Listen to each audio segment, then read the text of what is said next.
Hey guys, it's Mark with Spiguyver Backpacking, and tonight I want to take a little bit of time, and since I have this giveaway going on for this cook kit, I wanted to go ahead and see just how this kit stacks up with something else that I've got. So I wanted to pair a couple of stoves that are kind of similar. Both have the holes, both have the wicking, both are pretty light. Got 20 grams on the Batchstovez Gram Weenie Pro and 13 grams on the MiniBullDesign Elite Stove. So I'm going to pair these two against each other. I'm going to go with a ½ ounce of fuel in each one. I've got, since I'm giving away the Batchstovez 12-ounce pot, I went ahead and put 10 ounces of water in the brand new one that I'm giving away, and 10 ounces in my personal one that I use all the time. Both are cold, about 60-degree tap water coming right out of the tap.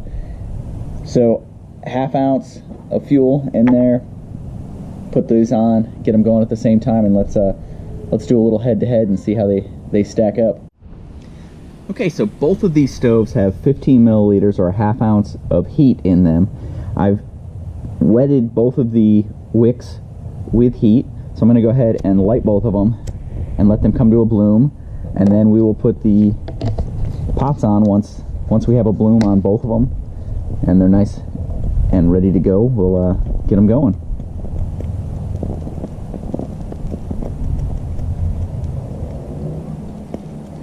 So it looks like we've got a bloom. Looks like both of them have blooms, so we will put the pots on. And now it's just a matter of which one comes to a boil first.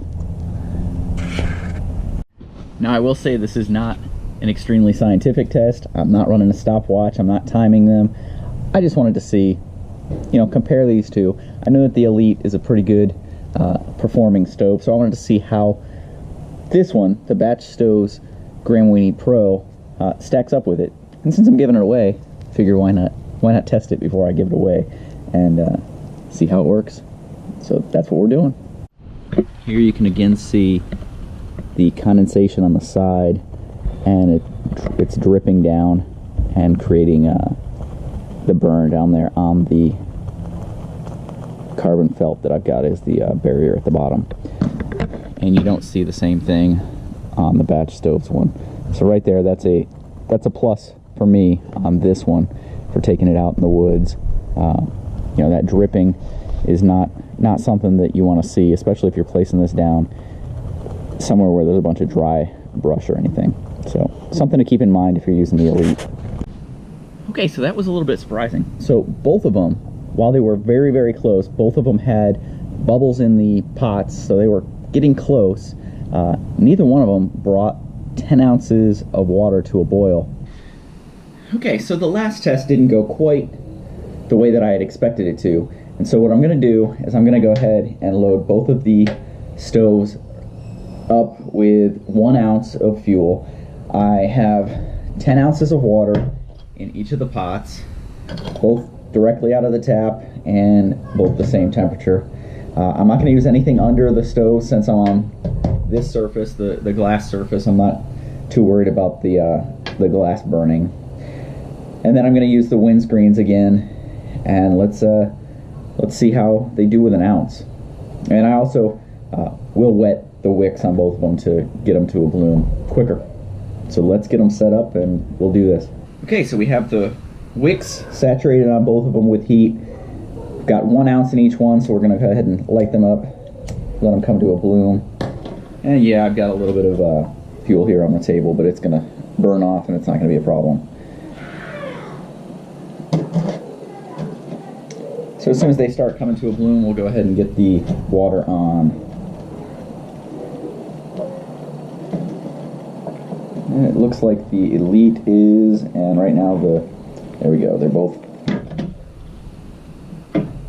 fired up. Okay, so I'm going to go ahead and put windscreens around them. Should still be able to see what's going on there, and we'll see which one comes to a boil first.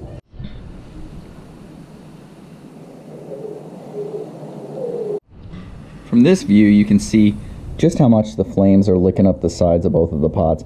You can see just how much more The Elite is coming up. It's coming up higher than the top of the pot, whereas the Batch Stoves is coming up about to the red band a little bit. Now, I've been asked before how the silicone stands up to the heat and to the flames, and as you can see here, you know, the flames are licking right up against it, and it may leave a little bit of a black mark on it, a little bit of a sooty mark, but it doesn't cause any big problems to it, and they really do stay intact and work really well. Okay, so I can hear both of the pots really starting to heat up, but I can see that this one, the Elite, is boiling right now. So a little bit quicker, and let's see how long it takes before the Batch Stoves. And the Batch Stoves now is boiling, so probably within 15-20 seconds of each other.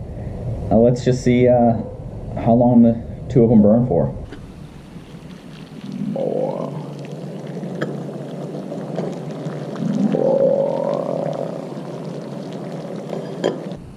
And there we go, they both went out.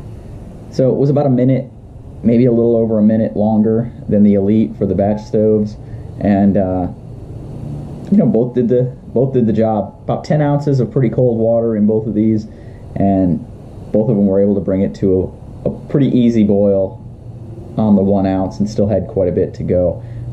So I'm thinking that the 2 cups in a different pot would have been no problem at all. So there you go. I wanted to see how this cook kit, which I'm giving away in just under a week, so in 6 days this will be going home to somebody else. I wanted to see how this stacked up to something of comparable weight, and does it perform as well? And I would say that yes, it does. The one thing that I will note is that while this one is lighter, this one is noticeably a stronger construction. Likewise, you know, you could go with a MiniBullDesign's Angry Troll pot and go a little bit lighter than this 12-ounce Batch Stoves. Both have about the same capacity, both are about the same size physically, but this one's just going to be a little bit stronger and is going to hold up to backpacking, wear and tear a whole lot longer, because the other one is made of a Foster's beer pot, or beer can, just like this is made from the same espresso, the Starbucks espresso and cream cans that I like to use for my Spiguyver and my mini Fancy Feast. So just know that this kit is going to stand up to the abuse a whole lot better than some of the others. While it's still an ultralight kit, I mean, 20 grams for a pretty kick butt stove is light. You know, the whole kit together I think was 124 grams. You know, we're talking pretty lightweight kit here for a solo backpacking trip. Perfect in my opinion.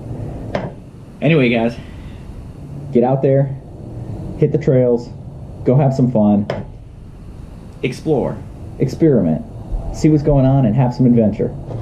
I'll see you guys down the trail. Thanks.